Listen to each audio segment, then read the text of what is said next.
Ketika orang memasuki konseling pranikah, apa saja yang perlu disiapkan? Jadi mari kita melihat dari sisi calon mempelainya.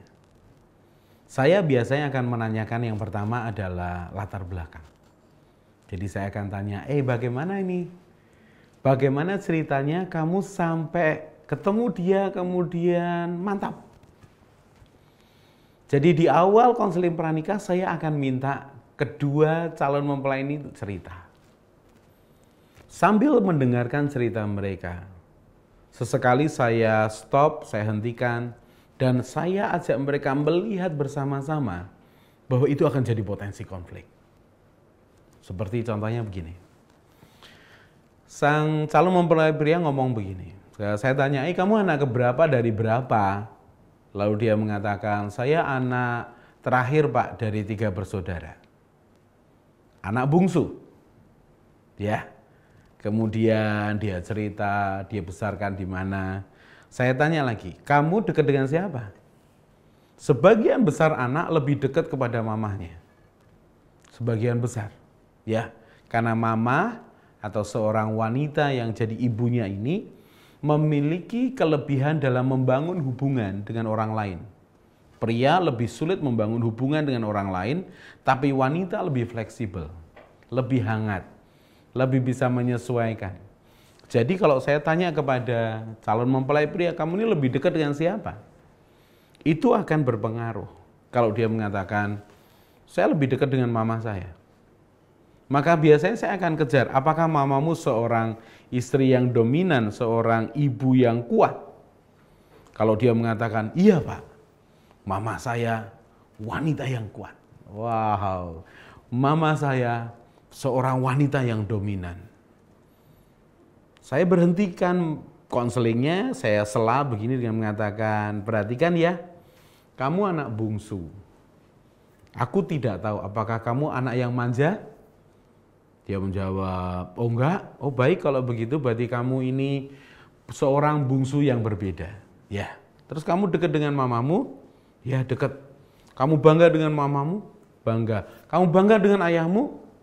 Biasa aja. Mamamu seorang yang dominan, yang kuat? Iya. Maka saya akan katakan pada mereka, perhatikan, pria ini memiliki wanita yang dominan, yaitu ibunya. Dia terbiasa dalam tanda petik diperintah, diarahkan oleh seorang wanita. Apakah ini ideal? Semestinya tidak. Semestinya anak seorang pria, seorang laki-laki, dia bisa mengerti bahwa dialah pemimpin. Dia akan jadi pemimpin. Bukan siapa? Bukan istri, bukan wanita yang memimpin rumah tangga. Bukan wanita yang bertanggung jawab atas seluruh rumah tangganya. Tapi tenang. Saya katakan gitu, tenang. Ya, apa hubungannya dengan pernikahanmu kelak? Terus saya katakan bahwa kamu ini ya, yang pria saya tunjuk kamu ini ya, kamu terbiasa berpola pikir bahwa wanita yang mengambil keputusan. Ya, paham ya? Nah sekarang balik ke kamu. Saya kembali kepada calon mempelai wanita.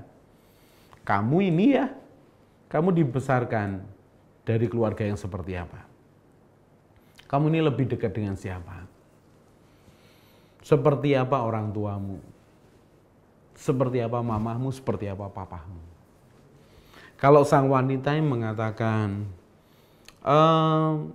papa biasa Pak, mama saya dominan. Mama saya yang memaksakan banyak hal. Mama saya yang menjadi kepala keluarga. Papa saya tidak bekerja secara tetap. Mama saya yang bertanggung jawab. Maka saya mengatakan, perhatikan.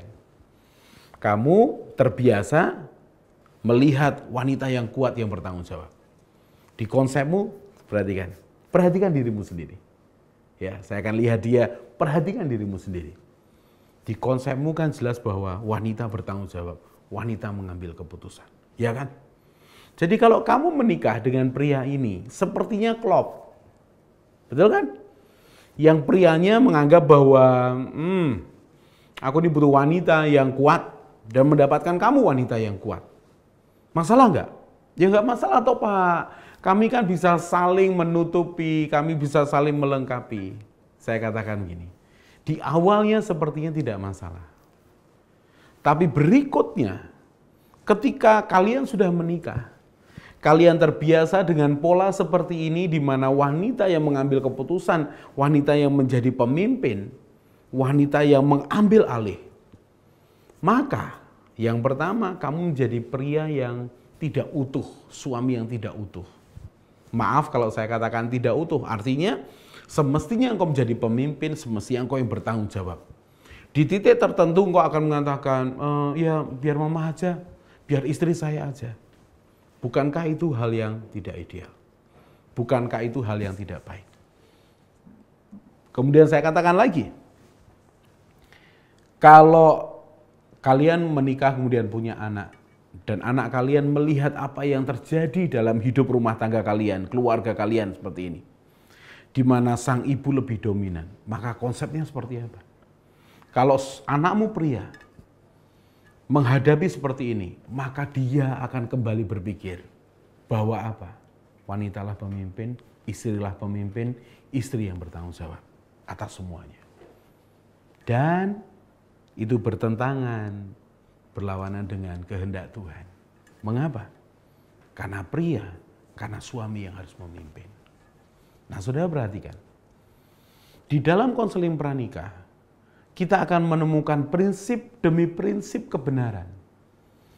Dikupas akan potensi konflik, dikupas bagaimana mengatasinya, di tengah-tengahnya diberi nilai-nilai, diberi dasar pernikahan yang seharusnya. Menarik. Dan itu berbeda. Setiap orang punya pandangan sendiri, setiap orang punya pengalaman sendiri. Sehingga ketika mereka berdua menghadapi kami sebagai kanselernya, mereka bisa dengan bebas ngomong. Dan kami bertiga, saya dengan calon mempelai, sama-sama belajar. Mereka belajar satu dengan yang lain, dan saya pendamping mereka. Dengan menemukan ini, dengan menemukan potensi konflik bagaimana mengatasinya, dengan menemukan nilai-nilai pernikahan yang akan mereka jalani, mereka mendapatkan bekal. Mereka mendapatkan bekal. Pak, kira-kira bekal apa lagi nih yang saya akan dapatkan dari konseling pranikah?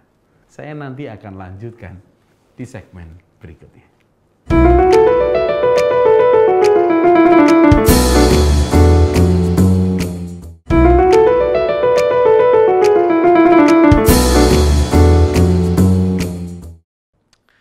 Ketika menjalani konseling pranikah, maka kita ini akan, yang pertama tadi saya sampaikan, kita akan menemukan akan fondasi-fondasi kebenaran.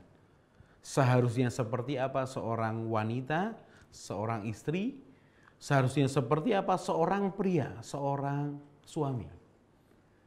Dari ngobrol, dari diskusi, dari pertengkaran mereka, dari mungkin cerita hidup saya, pengalaman hidup saya sendiri, maka kami bertiga akan belajar prinsip demi prinsip kehidupan pernikahan. Lalu bekal apa, keuntungan apa yang saya dapatkan kalau saya mengikuti konseling pranikah? Yang kedua saya mesti katakan pada saudara, saudara akan diuntungkan dengan lebih mengenali pasanganmu melalui konseling pranikah. Bapak itu terlalu melebih-lebihkan. Saya sudah mengenal dia 10 tahun, 12 tahun. Bahkan sejak SMP kami pacaran. Wah, hebat. Pacarannya lama. Kok nggak menikah-menikah? Nah, itu masalahnya ya. Jadi, perhatikan bahwa saya sudah terlalu mengenal dia itu seperti apa. Tanpa mengurangi rasa hormat. Saya mesti katakan, tanpa mengurangi rasa hormat. Dari pengalaman dengan puluhan, ratusan, bahkan ribuan anak muda yang akan menikah, saya menemukan bahwa mereka tidak sepenuhnya mengenal pasangannya. Betul. Bahkan orang-orang yang pacaran lebih dari 5 tahun, mereka tidak terlalu mengenal pasangannya. Karena seringkali ya kalau orang pacaran yang baik yang dimunculkan. Yang baik ya, bajunya yang terbaik, ngobrol, wah semua ditata yang baik, yang jelek-jelek nanti aja. Dan itu berhasil sama bertahun-tahun dalam tanda petik ya, pakai topeng. Enggak Pak, saya enggak pakai topeng, lihat aja ini kulit asli saya. Iya, tapi sikapmu pakai topeng. Mengapa? Karena engkau tidak berani tampil apa adanya. Kalau tampil apa adanya, saya nanti ditolak Pak sama dia. Itu dialah. Bagian yang pertama, keuntungan yang pertama, bekal yang didapat dari konseling pranikah adalah kita menemukan, kita belajar bersama-sama tentang dasar-dasar pernikahan. Tetapi berikutnya, yang kedua adalah kita belajar mengenal pasangan kita. Saya berikan satu pengalaman. Jadi sekian banyak orang yang saya konseling ya saudara.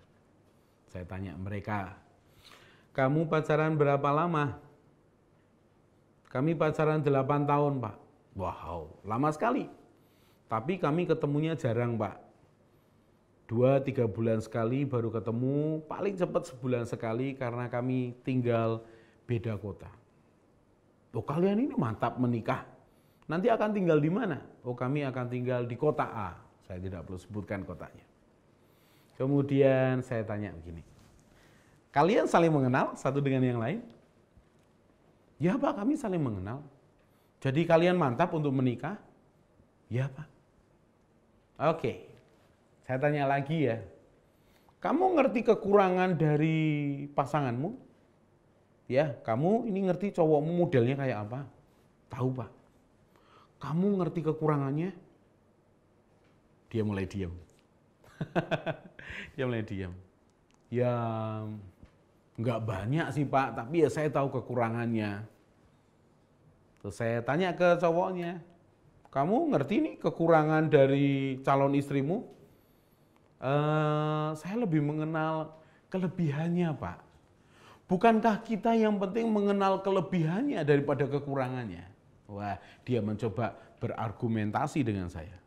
Terus saya ngomong begini, kamu tahu ya, untuk menerima kelebihan dari pasanganmu, kamu tidak butuh usaha.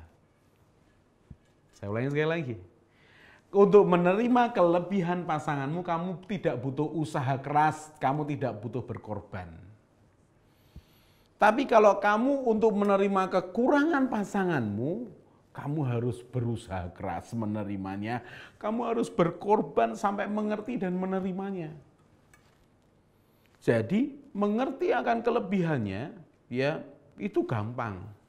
Tapi bisa mengerti dan menerima kekurangannya, itu masalah. Ya kan? Kemudian saya tanyai lagi begini. Kalian pernah bertengkar? Oh iya Pak. Kalian sering bertengkar? Iya Pak. Oke, sekarang coba ingatkan saya, ceritakan ke saya. Kamu ini ya, orang yang konseling begitu ya. Pertengkaran yang terakhir masalah apa?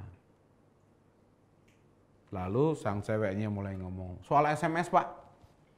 SMS kenapa? Saya kalau SMS dia nggak bales. Ya, itu terjadi kapan? Barusan? Enggak Pak, sudah sekitar 3-4 tahun ini kami bertengkar masalah itu. Ya, saya katakan begini, kalau kamu mengenal pasanganmu, mengenal kekurangannya, mengenal pekerjaannya, mengenal pola pikirnya, ya, soal SMS tidak akan jadi pertengkaran. Kok bisa Pak? Ya, karena kamu mengenal pekerjaan pasanganmu, ketika bertengkar, kamu coba mengerti, kalian diskusi, ya kan? Kalian mungkin sedikit berbeda pendapat, mungkin kalian bertengkar, tapi kemudian kalian belajar. Nah lihat kalau pacaran kan hatimu tuh gini loh, cintamu tuh masih besar, cintamu masih besar. Jadi pastikan kamu gini, udah enggak apa-apa, iya kan? Sudahlah enggak apa-apa. Kenapa? Ya karena cintamu masih besar. Saya beritahu ya, kalau kamu menikah nanti, cintamu akan diuji banyak hal. Cintamu sebesar apa? Contoh sebesar ini. Kamu tahu cintamu ini tidak cukup untuk jalani pernikahan. Cintamu harus lebih besar, lebih berkembang. Sekarang kamu sedang jatuh cinta. Banyak permohonan, bukan banyak permohonan, maaf. Banyak pengampunan yang kau berikan. Tapi perhatikan, kalau sudah menikah, hidup bersama, yang tadinya engkau bisa mengerti bahwa enggak apa-apalah, aku sayang sama dia. Tapi ketika cintamu mulai hambar, kekecewaan mulai banyak, maka engkau akan mengatakan, menjengkelkan, aku marah. Menemukan, lebih mengenal akan pasangan, itu keuntungan konseling pranikah. Saudara tidak bisa korek-korek sendiri, karena ada banyak hal yang menutupi. Dengan konseling pranikah, keuntungan kedua didapat, lebih mengenal pasangan. Kita akan belajar lagi. Saya lanjutkan di segmen berikutnya.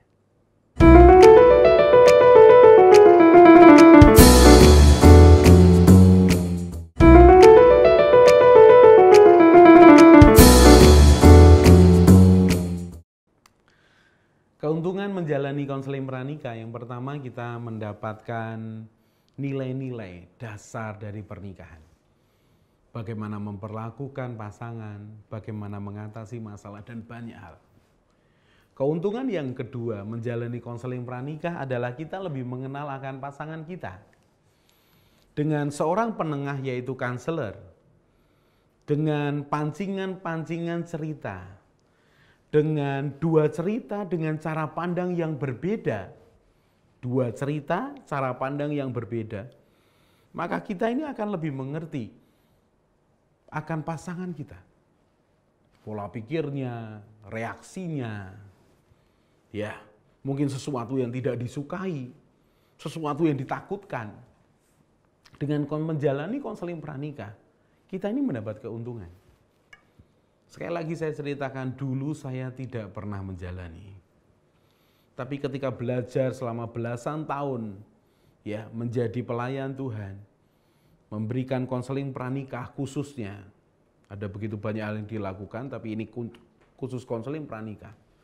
Maka sebenarnya saya ini belajar dari kehidupan banyak orang. Sangat banyak. Perhatikan ya. Ketika orang konseling, dia akan cerita apa adanya. Dia akan cerita sejujurnya. Betul kan? Dia cerita apa adanya, dia cerita sejujurnya. Dia akan membuka rahasia demi rahasia yang dia percayakan kepada saya sebagai konselornya. Artinya saya ini menerima sesuatu yang disembunyikan.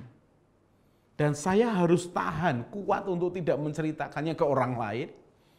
Tetapi lebih lagi saya harus membantu dia. Dan bayangkan bukan hanya 1, 2, bukan hanya 10, 20, sekian belas tahun, sekian puluh tahun saya mengkonseling, maka saya tambah kaya bagaimana mengatasi, bagaimana membantu, bagaimana bersikap dengan begitu banyak orang yang konseling. Jadi saya sendiri lebih mengenal mereka. Dan mereka pun akan mengenal satu dengan yang lain. Pak, bagaimana caranya Bapak bisa membantu calon mempelai untuk mengenali pasangannya?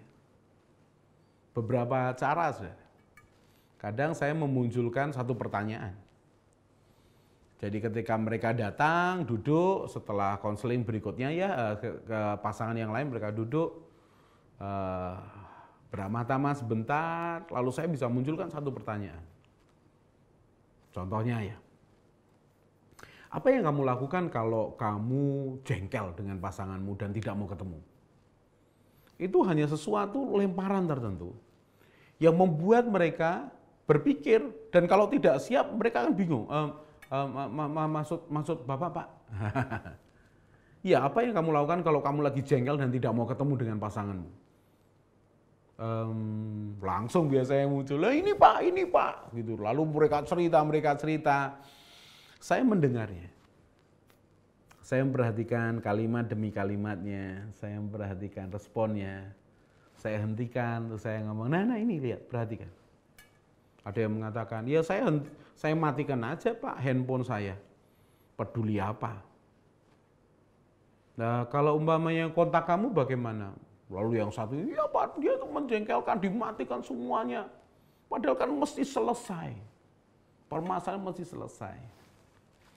Saya tertawa. Terus kami bahas. Apakah respon itu kamu sukai? Oh tidak. Lalu apa yang kamu harapkan pasanganmu itu merespon? Apa? Lalu dia cerita. Kemudian yang satu juga membela diri dengan ceritanya.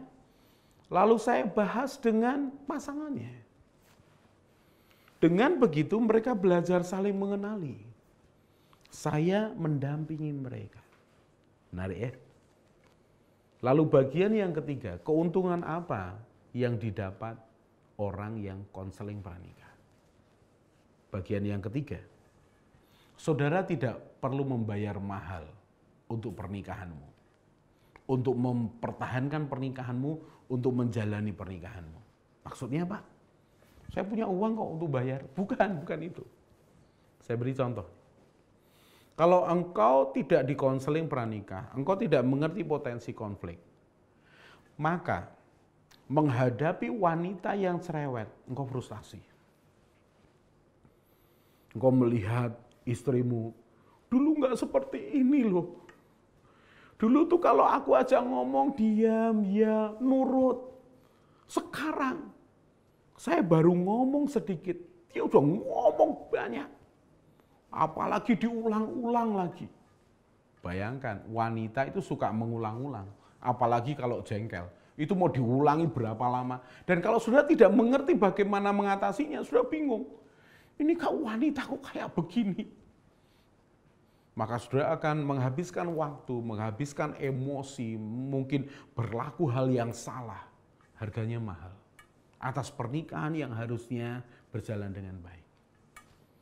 Coba kalau saudara di konseling pranikah, diajari perbedaan pria dan wanita, diajari menemukan akan prinsip-prinsip menghargai, mencintai, diajari ya bagaimana bersikap, mengenal dengan lebih baik, lalu mengatasinya. Maka ketika engkau bertemu dengan istrimu yang mungkin lagi emosi, maka muncul pengertian, iya, memang wanita kayak begitu. Apa yang harus aku lakukan ya di pelajaran konseling? Oh, aku harus diam. Maka saudara diam. Tidak perlu membayar lebih banyak. Tetap belajar bersama saya. Tetap setia, tetap semangat.